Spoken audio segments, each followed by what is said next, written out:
बोले,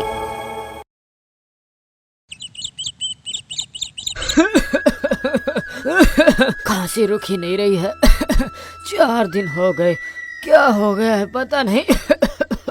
मैंने तुमसे कहा था ना वैद्य जी के पास जाके दवाई लेकर आना, क्या हो गया? हाँ, होकर आया हूँ पिताजी।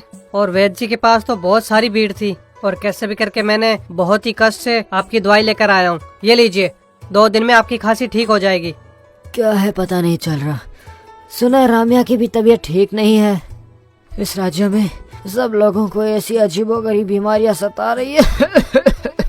ऐसे रोगों से बचकर जीना आसान नहीं है। हाँ पिताजी, आजकल सब लोगों को सर्दी, खांसी, बुखार और अलग अलग बीमारियां होती जा रही है। और तो और 60 साल के ऊपर के बड़े लोगों को भी ऐसी बीमारियां हो रही है। और हमारे राज्य के वैद्यराज जी कह रहे हैं कि इतने सारे लोगों को इतनी सारी दवाइयां देना मुश्किल लग रहा है मुझे।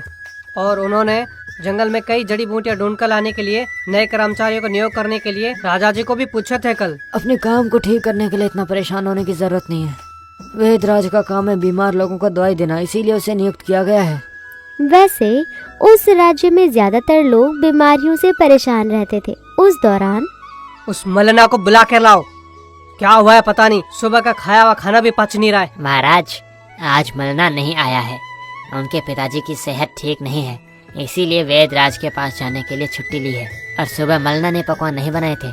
सुरना नाम का कोई नया रसोइया है। ऐसा है क्या? इसलिए भोजन का तरीका बदल गया है। ठीक है, मलना आने के बाद कल सुबह मेरे पास लेकर आना उसे। और अब मैं राज्य में भ्रमण करने के लिए जा रहा हूँ अपने सामंतों से मिलने के लिए। मेरे रथ और अश्वों को तैयार कीजिए। महाराज क्षमा करें, अश्वपालक शिवा भी छुट्टी पर है आज। उनके पिताजी की भी सेहत अच्छी नहीं है, शायद वो भी कल से नहीं आ सकेगा। क्या हुआ इन लोगों को? राज्य में हर किसी न किसी व्यक्ति को कोई परेशानी है। ऐसा ही लग रहा है महाराज। 60 साल की उम्र के सारे बूढ़े परेशान हैं। बूढ़े लोगों की सेहत अच्छी नहीं लग रही है। ये सारी उम्र के हिसाब से आई हुई परेशानियां हैं और कुछ भी नहीं है महाराज। क्या है ये? इन बुढ़े लोगों से राज्य में परेशानी हो रही है। राज्य में अपना काम नहीं कर सकते और कभी भी दूसरों के सारे काम चला लेते हैं। ऊपर से दूसरों के काम में बाधा डालते हैं। कैसे भी करके समस्या का हल ढूंढना होगा। उसी दिन राजा दरबार में पहुंचता है। क्या है, सैन्याध्यक्ष जी कहाँ गए? आज भी नहीं आए क्या वो? महाराज, सैन्याधीश जी की सेहत अभी तक ठीक नहीं हुई है। उनको भी अब ठीक होने में 2-3 दिन और लग जाएंगे। हे ऊपर वाले, कैसी बीमारियां ये? इन बुढ़े लोगों की वजह से तो परेशानी हो रही है। ये सेनाध्यक्ष जी का बीमार होना इस तरह से तो महीने में दूसरी बार हुआ है। अब तो लगता है इनको पद से हटाना पड़ेगा। और एक बात, ऐसे 50 साल के ऊपर के बुढ़ों को राज्य से बहिष्कार कर दो। कल से मेरे राज्य में बुढ़े लोग दिखने नहीं चाहिए, समझे? 50 साल के ऊपर के लोगों को जंगल में छोड़ कर आओ। वहीं पे लोगों का रहने का इंतजाम करो और ये काम तुरंत के तुरंत हो जाना चाहिए। महाराज, आप गुस्से में निर्णय ले रहे हैं। मेरी आपसे विनती है कि एक बार आप ठंडे दिमाग से भी निर्णय ले लीजिए महाराज। ये गुस्से में लिया हुआ निर्णय हरगिज नहीं है मंत्री जी, समझे? ये बूढ़े लोग राज्य के सभी नौजवानों के काम में बाधाएं डालते रहते हैं। खुद तो परेशान होते ही होते हैं और ऊपर से बाकी लोगों को भी परेशान करते हैं। सब बूढ़े लोगों को राज्य से दूर जंगल में रहना ही ठीक लग रहा है और 50 साल के ऊपर के बुढ़ों को राज्य में रहकर हमें कोई लाभ नहीं होने वाला है। महाराज, आप इस निर्णय पे एक बार और थोड़ा गौर से सोच लीजिए। देखो, इसमें सोचने जैसा कुछ भी नहीं है।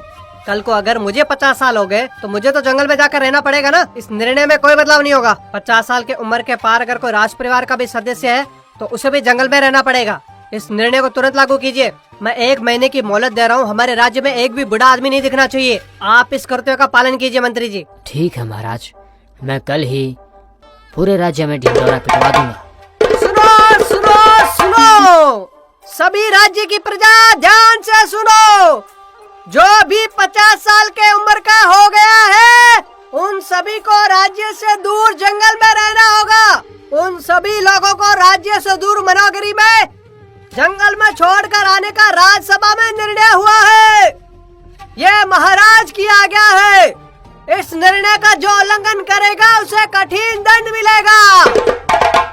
उस ढिंढोरे को सुनकर सभी प्रजा आश्चर्यचकित हो जाते हैं। ये क्या है? राजा जी ऐसे निर्णय क्यों लिए हैं आज अचानक? हमारे राज्य में ज्यादातर लोग तो 50 साल के उम्र के बूढ़े लोग ही रहते हैं। आज अचानक उन सभी लोगों को जंगल में पहुंचाना कैसे साध्य होगा? ऊपर से अपने बूढ़े माँ बाप को जंगल में छोड़कर आने के लिए मुझे तो बहुत कष्ट होगा। ये महाराज का निर्णय एकदम गलत है। महाराज ऐसा निर्णय लेंगे मैंने ये सपने में भी नहीं सोचा था। साधारण लोगों के साथ साथ राज परिवार के सदस्यों को भी 50 साल से बड़े सभी लोगों को जंगल में छोड़कर आने का आदेश दिया है। मगर महाराज, एक बार जो निर्णय ले लेते हैं उसे वापस कभी नहीं लेते हैं वो। अब तो हम कुछ नहीं कर सकते। अब तो हमें हमारे बड़े बुजुर्गों को जंगल में छोड़कर आना होगा। अगर उनकी आज्ञा का पालन नहीं किया तो कठिन दंड देंगे महाराज। ये बहुत ही अनुचित निर्णय लग रहा है मुझे महाराज का। फिर भी हम लोग कुछ भी नहीं कर सकते हैं अब। तभी राज्य के सभी लोग अपने घर के बुजुर्गों को जंगल में छोड़कर आना शुरू करते हैं। महाराज के दिए हुए मुहूर्त के अनुसार सिर्फ 3 ही दिन बाकी रह जाते हैं। पिताजी, अब तो आपकी सेहत मुझे एकदम अच्छी लग रही है। अब मुझे महाराज के आदेश अनुसार आपको वन में छोड़कर आना होगा। महाराज ऐसा निर्णय लेंगे ये मैंने सपने में भी नहीं सोचा था। ठीक है, सब लोगों के साथ मैं भी चला जाऊंगा। लेकिन पिताजी, आपको जंगल में छोड़कर आना मुझे तो बिल्कुल पसंद नहीं। वहाँ पर जंगली जानवर और जहरीले सांप रहते हैं। उनके बीच में रहते हुए आप पता नहीं कैसे जिंदा रहेंगे पिताजी। ये निर्णय मुझे भी बहुत ही अनुचित लग रहा है बेटा, लेकिन क्या करें। वैसे ही शिवा अपने पिताजी को लेकर जंगल के रास्ते में जाने लगता है। पिताजी, आपको तो घर का भोजन भी ठीक नहीं लगता है, लेकिन यहाँ पर जंगल में आप फल पत्तों से कैसे काम चलाएंगे? मुझे तो आपकी बहुत चिंता हो रही है पिताजी। वहाँ पर तो खाने वाले बहुत सारे मीठे मीठे फल रहते हैं, उन्हें कैसे खाना है वो सब बातें मुझे अच्छी तरह से पता है बेटा। अच्छा वो सब छोड़ो, अब हम नगर से बहुत दूर आ चुके हैं। अब तुम जाओ, लौट जाओ, मैं यहाँ से चला जाऊंगा। नहीं पिताजी, मैं आपको इस जंगल में कहीं अच्छी जगह छोड़कर ही घर जाऊंगा। मेरा कहना मानो, अब तुम चले जाओ, नहीं तो तुम्हारा वापस जाना बहुत मुश्किल हो जाएगा। तब तक शाम ढल जाएगी। इतने घने जंगल में तुम्हारा वापस जाना मुश्किल हो जाएगा। शाम होते ही जंगली जानवर बाहर आने लगते हैं और उनसे बचना इतना आसान नहीं है बेटा। अब तुम यहाँ से वापस चले जाओ। ठीक है पिताजी, आप ध्यान से रहिएगा। मुझे जब भी मौका मिलेगा मैं तुरंत जंगल में आपको देखने के लिए आ जाऊंगा। तुम्हें इतनी दूर आने की कोई आवश्यकता नहीं है, मैं वहीं पर सलामत रहूंगा। अब तुम जाओ। तभी शिवा अपने पिताजी को जंगल में छोड़ के वापस आने लगता है। शिवा के पिताजी आगे प्रस्थान करते हैं।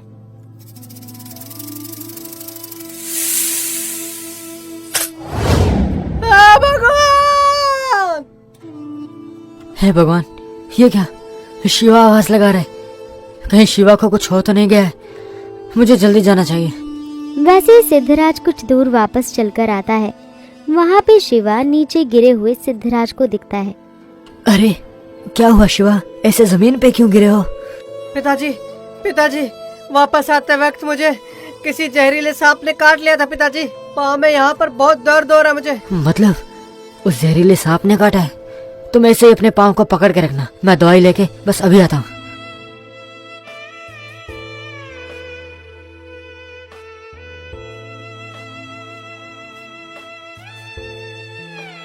शिवा, तुम घबराना मत। देखो, मैं तुम्हारे लिए अब एक अच्छी सी दवाई लाया हूँ। इसको पाँव पे डालते ही तुम ठीक हो जाओगे। तभी सिद्धराज अपने बेटे के पाँव पे उन पत्तों का रस डालता है और उन्हीं पत्तों से पट्टी बांधता है। देखो शिवा, अब तुम कुछ देर तक आराम करना। दर्द कम होने के बाद यहाँ से तुम घर जा सकते हो। तब तक मैं तुम्हारे पास ही रहता हूँ। पिताजी, अगर आप फिर से मुझे यहाँ देखने नहीं आए होते तो आज मैं जिंदा नहीं बचता था पिताजी। इतनी सी बात पे ऐसा नहीं बोलते। देखो, इन पत्तों को याद रखना। कभी भी कहीं भी कोई जहरीला सांप काटे तो हम इनसे बच सकते हैं।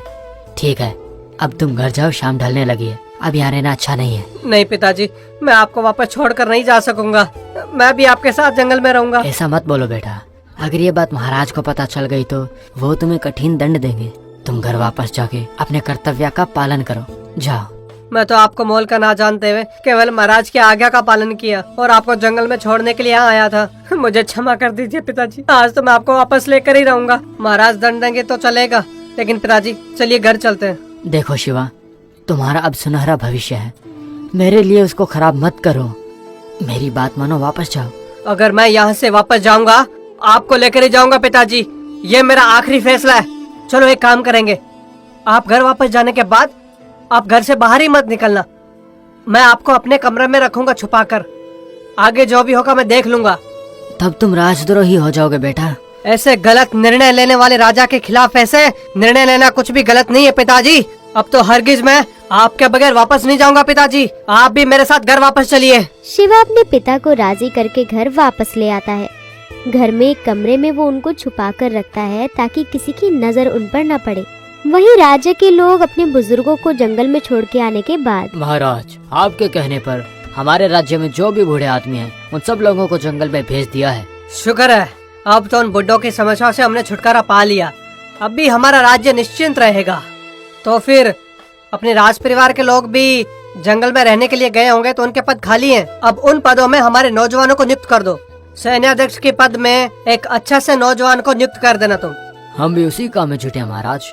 अब पूरे राज्य में इस काम को लेकर ढिंडोरा भी पिटवा दिया गया है। सैन्याध्यक्ष, राजवैद्य, आस्थान, ज्योतिष, ऐसे कुछ मुख्य पदों के लिए नए लोगों नौजवानों की नियुक्ति करनी है। क्या कहा? हमारे राजवैद्य जी को भी तुमने जंगल में भेज दिया? ऐसा क्यों किया तुमने? महाराज, हमने तो आपकी आज्ञा का पालन किया है। 50 साल के सभी लोगों को जंगल में भेजने के लिए आप ही ने तो कहा था ना महाराज। और आपके कहे अनुसार राजवैद्य जी तो खुद ही 50 साल के हो गए थे, इसलिए उन्हें भी भेज दिया। हमेशा नहीं करते तो आप बुरा मान जाते। हाँ, वो भी ठीक है, मगर वैसे अच्छे राजवैद्य मिलना भी हमारे लिए बहुत मुश्किल है अभी फिलहाल के लिए। ये बात तो आपको उनको जंगल में भेजने से पहले मुझे बोलनी चाहिए थी ना। महाराज, ऐसा करने से साम्राज्य प्रजा के लिए एक न्याय और राज परिवार के लिए एक न्याय होगा ना महाराज। अच्छा, वैसे कितने जन राज परिवार में से है महामंत्री? महाराज, राज परिवार के बालकों को राजनीति की शिक्षा देने वाले और युद्ध कलाएं सिखाने वाले अध्यापक दोनों 50 साल से बड़े होने के कारण उन्हें भी हमें मजबूरन जंगल भेजना पड़ा है। हाँ हाँ, वैसे अध्यापक भी जंगल में भेज दिए गए हैं क्या? ठीक है, अब क्या ही कर सकते हैं। उनके स्थान को भर्ती करने के लिए अत्यंत निपुणवान युवाओं को नियुक्त कर लीजिए। वैसे ही कुछ दिन के बाद पिताजी, आपके लिए मैं भोजन लेकर आया हूँ। ये लीजिए, आराम से खाइए और मैं अभी आता हूँ। शिवा, रुको जरा, तुमसे एक जरूरी बात कहनी है।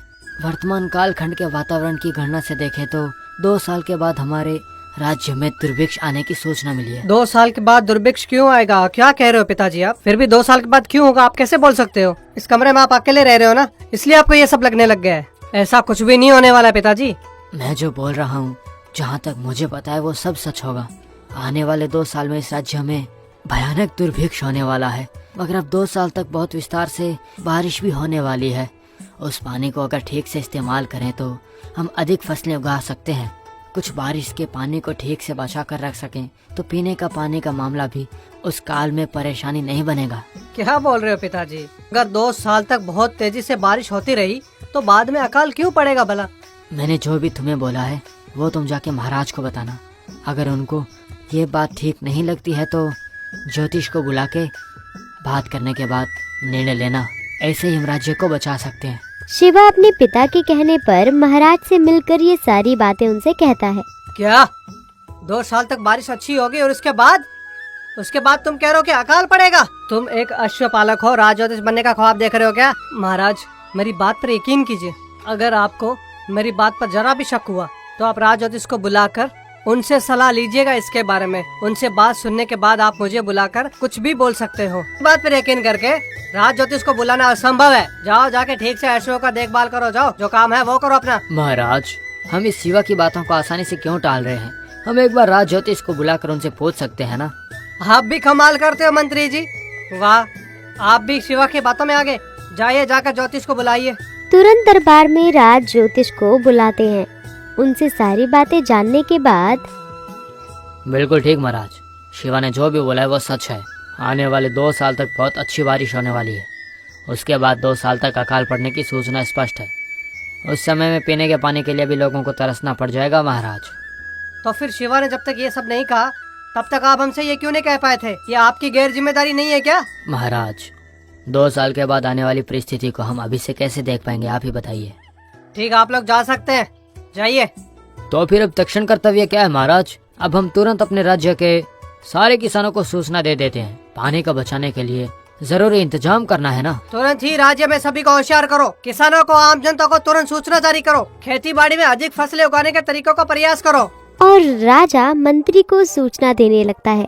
तब एक सैनिक वहां आकर, महाराज क्षमा करें, अपने सामंत राजा भूपति वर्मा शत्रु पक्ष के राजा श्री वर्मा की सहायता से हमारे राज्य पे हमला करने के लिए तैयार हैं। जासूसों ने सूचना दी है। क्या वो भूपति वर्मा ऐसी हरकत करने के लिए उतर आया है? तुरंत युद्ध बेरी बजाओ और युद्ध के लिए तैयारी करो। महाराज, भूपति ने श्री वर्मा के साथ मिलकर युद्ध घोषित कर दिया है, यानी कि दोनों मिलकर शक्तिशाली हो गए हैं। अगर हम लोग उनको युद्ध में हराएं तो भी हमें बहुत सारे सैनिकों का बलिदान देना पड़ेगा। तो अब हम क्या करें मंत्री जी बताइए? वो लोग आक्रमण करने के लिए उतर आए हैं, हम लोग प्रतिघटना ना करके हमारे राज्य को उनके हवाले करना है क्या? नहीं महाराज, मेरा वो मतलब नहीं था। आप गलत सोच रहे हैं महाराज। हम दूसरे तरीके से उस भूपति वर्मा को अपने कब्जे में ले सकते हैं महाराज। युद्ध करने से बहुत सारे बेकसूरों की जान ही जाएगी, उससे हमें बहुत बड़ा नष्ट होगा, लाभ कुछ भी नहीं। तो फिर अब हम क्या करें बताइए? महाराज, अगर आप बुरा नहीं मानेंगे तो मैं एक सलाह देना चाहूँगा। अगर आप मेरी राय मानेंगे तो हमारे पूर्व सैन्याध्यक्ष इस समस्या को बहुत चालाकी से युद्ध नीति से संभाल सकते हैं। हम लोग पूर्व सेनाध्यक्ष जी को 50 साल के आयु प्रमाण के कारण जंगल में भेज दिए थे ना, अब उनकी सहायता के बिना हम लोग इस समस्या को नहीं सुलझा सकेंगे। महाराज, एक बार पहले भी ऐसी परिस्थिति आई थी, तब हमारे पूर्व सैन्याध्यक्ष जिन्हें भूपति वर्मा अत्यंत सुलभ तरीके से बंदी बना कर लाए थे, वो बहुत समझदार आदमी है और निपुण भी है। मेरी बात मानिए और एक बार उन्हें पास बुलाकर बात करिए महाराज। फिर से उन बुढ़ो लोगों को राज्य में बुलाना मुझे बिल्कुल भी पसंद नहीं है मंत्री जी। महाराज जी मुझे माफ कीजिए, आप बूढ़ों को नजरअंदाज कर रहे हैं। मैंने आपको अपने राज्य में होने वाला काल के बारे में जो बताया था ना, उस विषय को मेरे कान में डालने वाला एक बुढ़ा व्यक्ति था। बूढ़े लोग अनुभवशाली होते हैं, इस विषय में हम उनकी तुलना में नहीं टिक पाएंगे। ऊपर से वो बड़े आदमी और कोई नहीं है, मेरे पिताजी ही हैं। आपने तो उनको जंगल में छोड़ने के लिए आदेश दिए थे, मगर मैंने अपने पिताजी को प्यार से अपने ही घर के एक कमरे में सुरक्षित छुपा कर रखा था। शिवा जो बोल रहा है वो सच है महाराज। बूढ़े लोग शारीरिक बल के हिसाब से कमजोर हो सकते हैं, मगर बुद्धि से वो लोग बहुत मूल्यवान होते हैं। अब आप शिवा की बात को किनारे रखिए और हमारा कर्तव्य है हमारे राज्य के पूर्व सेनाध्यक्ष को बुलाना। वैसे ही पूर्व सैन्याध्यक्ष को खबर भेजते हैं राज दरबार से। वो बहुत चालाकी से सामंत भूपति वर्मा को बंदी बनाकर महाराज के दरबार में महाराज के सामने पेश करता है। महाराज भूपति को कारावास दंड देते हैं। शाबाश सेनाध्यक्ष जी, आप तो आपके अपार अनुभव से एक राजद्रोही को बंदी बना कर ले आए हो, क्या बात है। महाराज, अब तो आपको समझ में आ गया ना, बूढ़े लोगों को नजरअंदाज करके आपने उन लोगों को जंगल में भेज दिया था। अब उन्हीं की वजह से राज्य में आने वाले अकाल के बारे में पता चला। वैसे भी देखिए, हमारे शत्रु राजा की कुनीति से हमें बचाने वाले वही हैं। उनका अनुभव और उनका कौशल हमारे राज्य के लिए अत्यंत आवश्यक है महाराज। मुझे मेरी गलती का एहसास हो गया है। मैंने बड़े और बुजुर्गों के साथ बहुत बुरा बर्ताव किया है। अब उनके लिए बनाए गए नियमों को मैं रद्द करता हूँ। उसके बाद महाराज ने जो बूढ़े लोगों को दंड दिया था उसको वो रद्द कर देते हैं।